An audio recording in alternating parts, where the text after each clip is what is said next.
नमस्कार दोस्तों, आपके अपने YouTube channel electrician theory to practical में स्वागत है। दोस्तों, आज की इस क्लास में जो हम बेसिक इलेक्ट्रिसिटी पार्ट 4 की बात कर रहे हैं, क्योंकि हमने इससे पहले वाले जो इलेक्ट्रिसिटी बेसिक जो इलेक्ट्रिसिटी है उसकी जो हमने 3-4 क्लास कंप्लीट कर ली है और जितने हमने क्वेश्चंस किए हैं, यानी कि लगभग हमने 40 से 45 से 50 के लगभग क्वेश्चंस कंप्लीट कर लिए हैं। आज वहीं से आगे स्टार्ट करते हैं।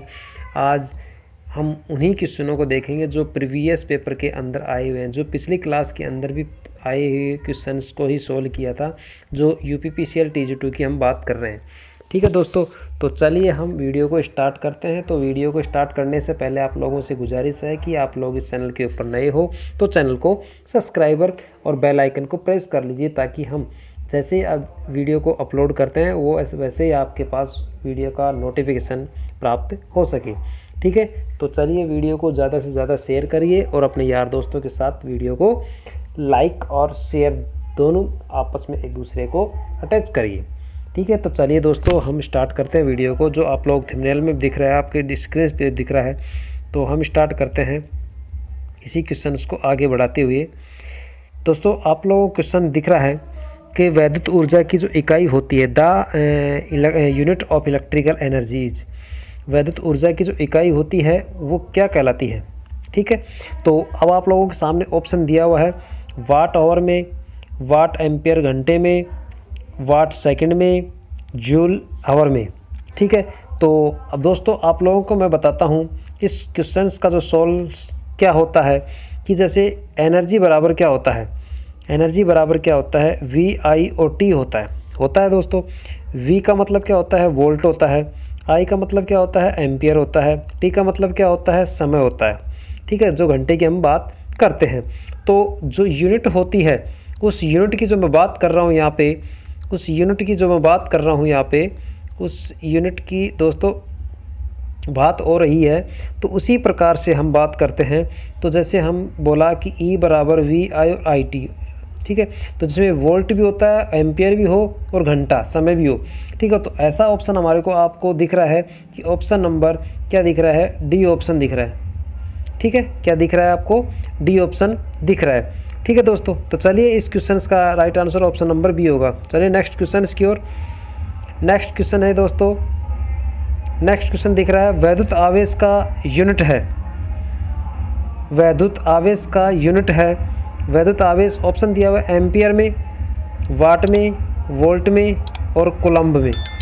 ठीक है, तो इसी प्रकार से हम बात यहाँ पे करते हैं कि जो वैद्युत आवेश का जो यूनिट होता है वह आपको पता है कि वैद्युत आवेश होता है। वैद्युत आवेश की जो इकाई होती है वो क्या होती है, कूलम्ब होती है। दोस्तों, मैं जो चीज़ें आप लोगों को बता रहा हूँ उसको अच्छे तरीके से ध्यान से लिख लेना। वैद्युत जो इकाई होती है या आवेश जिसको हम बोलते हैं, वैद्युत आवेश की जो इकाई होती है वो क्या होती है, कूलम्ब होती है। और धारा की जो इकाई होती है वो क्या होती है, एम्पियर होती है। ठीक, क्या होती है, एम्पियर होती है। और जो वोल्टेज की जो इकाई होती है वो क्या होती है, वोल्ट होती है। ठीक है, और शक्ति की जो इकाई होती है वो क्या होती है, वाट होती है। ठीक है, तो मैंने सारे के सारे आप लोगों को बता दिया है। ठीक है, तो इसी प्रकार से हम बात यहाँ पे कर रहे हैं कि आवेश का यूनिट क्या होता है। क्या आएगा यहाँ पे, ऑप्शन नंबर डी आएगा। Option number D right answer होगा। ठीक है, तो इसी प्रकार से इस क्वेश्चन का right answer option number D होगा। चलिए नेक्स्ट क्वेश्चन की ओर।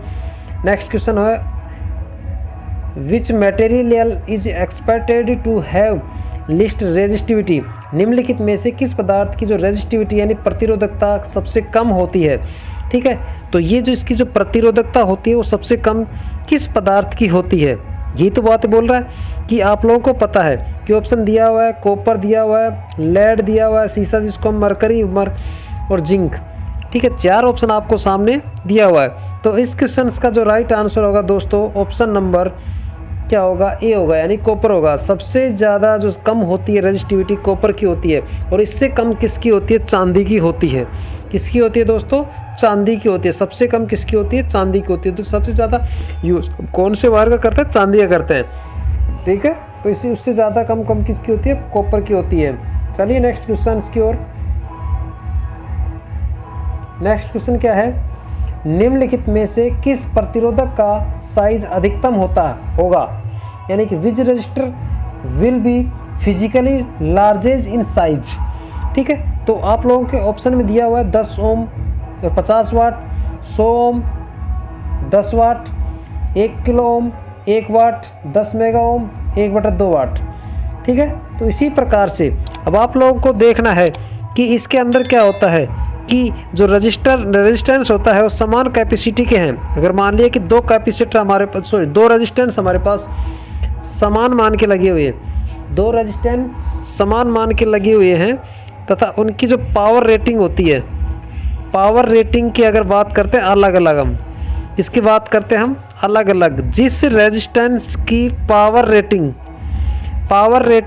ज़्यादा होगी, सवाल को समझना दोस्तों, कि अगर मान लें कि दो समान मान के अगर रेजिस्टेंस या प्रतिरोध लगे हुए समान कैपेसिटी के और उनकी जो पावर होती है पावर रेटिंग अलग अलग है, जिस रेजिस्टेंस की पावर रेटिंग ज़्यादा होगी, क्या होगी, ज़्यादा होगी, उस रेजिस्टेंस का साइज क्या होगा, अधिक होगा। समझ गए मेरी बात को, कि जिस रेजिस्टेंस की पावर रेटिंग ज़्यादा होगी उस रेजिस्टेंस के साइज क्या होगा, अधिक होगा। ठीक है, और जिसकी पावर रेटिंग अधिक होगी उस रेजिस्टेंस का साइज बड़ा होगा। जैसा पावर उसकी रेटिंग अधिक होगी उसी प्रकार से उसकी रेजिस्टेंस का जो साइज होगा वो भी क्या होगा, बड़ा होगा। अरे मान लिया जैसे उसकी जो साइज और उसका पावर ज़्यादा है तो उसका साइज भी क्या होगा, उसकी रेजिस्टेंस की रेटिंग भी क्या होगी, ज़्यादा होगी। ठीक है, तो इस प्रकार से हम बात करते हैं इस क्वेश्चन का जो राइट आंसर होगा दोस्तों, इस क्वेश्चन का राइट आंसर क्या होगा, यहाँ पे 10 ओम होगा और 50 वाट होगी। यानी कि हम बात कर रहे हैं कि प्रतिरोध का साइज अधिकतम होगा, यानी कि जितना 10 ज़्यादा ओम होगा उसी प्रकार से उसकी पावर रेटिंग भी क्या होगी, ज़्यादा होगी। तो सबसे ज़्यादा किसकी है, 50 वाट है, तो ऑप्शन नंबर ए राइट होगा। चलिए नेक्स्ट क्वेश्चन की ओर। नेक्स्ट क्वेश्चन है दोस्तों, किसी 100 वोल्ट वाले बल्ब का प्रतिरोध 500 ओम है, प्रत्येक किलोवाट घंटे की ऊर्जा की खपत होने पर यह बल्ब कितने समय तक कार्य करेगा। देखिए ये एक न्यूमेरिकल सवाल है, इस न्यूमेरिकल सवाल को आप लोगों को सोल्व करना है। तो दोस्तों देखिए हम इस सवाल को सोल्व करते हैं। देखिए सबसे पहले हम बात करते हैं यहाँ पे कि जैसे इलेक्ट्रिकल जो एनर्जी होती है, हम बात कर रहे हैं किसकी, इलेक्ट्रिकल एनर्जी। ई बराबर क्या होता है, ई बराबर क्या होता है, ई बराबर वी और आई टी होता है। क्या होता है, वी आई टी होता है। ठीक है, तो टी बराबर अगर हम बात करते हैं ई अपॉन V1 बराबर ई बटे V2। ठीक है, तो इसी प्रकार से हम बात यहाँ पे करते हैं, इस प्रकार से हम बात करते हैं। तो T बराबर क्या होगा यहाँ पे, कि यानी कि 1000, क्या होगा यहाँ पे 1000, यानी कि जो स्क्वायर ई है हमारे पास इंटू 500। ठीक है, बटे हमारे पास 100 इंटू 100, यानी कि 3 जीरो से 3 जीरो कट चुके हैं, 1 जीरो बचा है, यहाँ से यह कटा, तो बचा हमारे पास कितना, 50 घंटे। क्या बचा यहाँ पे, 50 घंटे। तो इस क्वेश्चन का जो राइट आंसर होगा दोस्तों, इस क्वेश्चन का राइट आंसर होगा ऑप्शन नंबर सी, यानी कि 50 घंटे कार्य करेगा। तो इस प्रकार के जो अगर कोई भी सवाल आए तो हम इस प्रकार से बल्ब के प्रतिरोध समय का कार्य ज्ञात कर सकते हैं। ठीक है, तो चलिए नेक्स्ट क्वेश्चन की ओर। नेक्स्ट क्वेश्चन कह रहा है दोस्तों यहाँ पे कि ओम का नियम के संबंध में निम्नलिखित में से कौन सा कथन गलत है, जो रॉन्ग गलत आंसर बता रहा है। ठीक है, तो यहाँ से हमारे पास 4 ऑप्शन दिए हुए हैं कि ओम के नियम के संबंध में कौन से नियम गलत बता रहा है यहाँ पे। ठीक है, तो अब आपको पता है ओम का नियम जो होता है वो किस प्रकार से उसका कार्य करता है। तो यहाँ पे क्या बताया कि धारा अपॉन वी अंतर, विभवांतर। ठीक है, यानी नियतांक, विभव अंतर बटा धारा बराबर नियतांक, विभव अंतर बराबर धारा इंटू प्रतिरोध। और चौथा डी ऑप्शन है आई बराबर धारा, यानी कि जो करंट है रेजिस्टेंस और पोटेंशियल डिफरेंस का दोनों का अंतर होता है। तो इसी प्रकार से इस क्वेश्चन का जो राइट आंसर होगा दोस्तों ऑप्शन नंबर डी होगा। क्या होगा, ऑप्शन नंबर डी होगा। ठीक है, तो चलिए नेक्स्ट क्वेश्चन। इसी प्रकार से हम आप लोगों को वीडियो को ज़्यादा से ज़्यादा शेयर करिए दोस्तों, और आप लोग इस चैनल के ऊपर नए हो तो चैनल को सब्सक्राइबर ज़रूर कर लीजिए, ताकि हम इसी प्रकार से UPPCL TG2 के, इसरो के, DRDO के, टेक्निकल हेल्पर के और टेक्निकल से संबंधित किसी प्रकार की सूचना हम आप लोगों को सूचित करते रहते हैं। ठीक ठीक है दोस्तों। तो चलिए नेक्स्ट क्वेश्चन की ओर। नेक्स्ट क्वेश्चन है दोस्तों, समानांतर में संबंधित दो एक जैसे लैंप 240 वोल्ट स्रोत से लगे हैं, प्रत्येक लैंप पर वोल्टेज होगी। ठीक है, तो दोस्तों आप लोगों को मैं बता देता हूं कि अगर समांतर क्रम में लगे किसी भी उपकरण के पार्श्व में वोल्टेज समान होता है तो लोड कैसा भी हो, इसलिए प्रत्येक लैंप पर वोल्टेज 240 वोल्ट ही होगी। श्रेणी क्रम में धारा का मान क्या होता है, समान होता है। ये चीज़ आपको पता है कि समांतर क्रम में तो क्या होता है, वोल्टेज का मान समान होता है, और श्रेणी क्रम के अंदर क्या होता है, धारा का मान समान होता है। ठीक है, तो वहाँ पे इसी प्रकार से हम कह सकते हैं, ये बात किसकी कर रहा है, समांतर क्रम की कर रहा है। तो समांतर क्रम में प्रत्येक वोल्टेज कितना होगा, 240 वोल्ट है, तो कितना आएगा यहाँ पे 240 वोल्ट ही इसका राइट आंसर होगा दोस्तों, ऑप्शन नंबर ए होगा। ठीक है, समझ गए बात को। तो चलिए नेक्स्ट क्वेश्चन की ओर। अगर आप लोगों को वीडियो अच्छा लग रहा है तो दोस्तों वीडियो को ज़्यादा से ज़्यादा लाइक करिए, क्योंकि जिस प्रकार से लाइक आपकी बनता है उसी प्रकार से हम क्लास का अच्छा मोटिवेशन बनता है। ठीक है, चलिए नेक्स्ट क्वेश्चन। धारा प्रवाह के परंपरागत सिद्धांत के अनुसार धारा प्रवाहित होती है। ठीक है, तो इसका मतलब यहाँ पे है कि धारा प्रवाह के परंपरागत सिद्धांत के अनुसार धारा प्रवाहित होती है, क्योंकि यहाँ पे ऑप्शन नंबर दिया हुआ है सभी के अंदर randomly from positive to negative, धनात्मक से ऋणात्मक की ओर, ऋणात्मक से धनात्मक की ओर। ठीक है, तो आप लोगों को मैं बता देता हूँ, यहाँ से क्वेश्चन बनता है कि धारा का जो प्रवाह होता है हमेशा पॉजिटिव से नेगेटिव की ओर होता है, और जो इलेक्ट्रॉनों का जो प्रवाह होता है वो हमेशा नेगेटिव से पॉजिटिव की ओर होता है। तो ये क्वेश्चन कह रहा है धारा प्रवाह का। तो इसी प्रकार से इस क्वेश्चन का जो राइट आंसर होगा दोस्तों, धनात्मक से ऋणात्मक की ओर। क्लियर, समझ गए मेरी बात को। तो ये इसी प्रकार से इस क्वेश्चन का जवाब दिया गया है। चलिए नेक्स्ट क्वेश्चन की ओर। इस क्वेश्चन के अंदर तर्क दिया गया है, टेक्नीशियन ए कहता है कि वोल्टेज मापने के लिए वोल्टमीटर को श्रेणी क्रम में लगाया जाता है।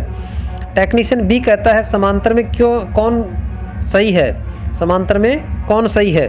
तो इसी प्रकार से अब आप लोगों को मैं जवाब देता हूं। तो ऑप्शन दिया हुआ है, option number A technician A, technician B, technician A और टेक्नीशियन बी दोनों, न तो टेक्नीशियन ए न ही टेक्नीशियन बी। तो इसका मतलब क्या होगा यहाँ पे कि जैसे टेक्नीशियन बी सही कहता है, क्योंकि वोल्टमीटर को अगर सदैव क्या कहा गया, टेक्नीशियन बी कह रहा है कि क्योंकि वोल्टमीटर को सदैव पैरेलल में लगाया जाता है, अगर पैरेलल में लगाया जाता है ताकि मैक्सिमम वोल्टेज को माप सके। अगर वोल्टमीटर को अगर हम बात करते हैं पैरेलल के अंदर लगाते हैं ताकि मैक्सिमम वोल्टेज को क्या कर सकते हैं, माप सकता है। श्रेणी क्रम के अंदर एमीटर को लगाया जाता है ताकि अधिक से अधिक करंट को माप सके। भाई श्रेणी क्रम में एमीटर क्या होता है, समान होता है, इसी वजह से वो अधिक से अधिक करंट को माप सकता है। और समांतर क्रम के अंदर वोल्टेज क्या होता है, मैक्सिमम समान होता है, तो इस वजह से मैक्सिमम वोल्टेज को माप सकता है। तो इस प्रकार से इस क्वेश्चन का जो राइट आंसर होगा दोस्तों, इस क्वेश्चन का जो राइट आंसर होगा ऑप्शन नंबर बी होगा, यानी कि टेक्नीशियन बी सही कहता है। ठीक है, तो चलिए इसी प्रकार से हम क्वेश्चंस को आगे बढ़ते हैं। क्वेश्चंस है आदर्श धारा स्रोत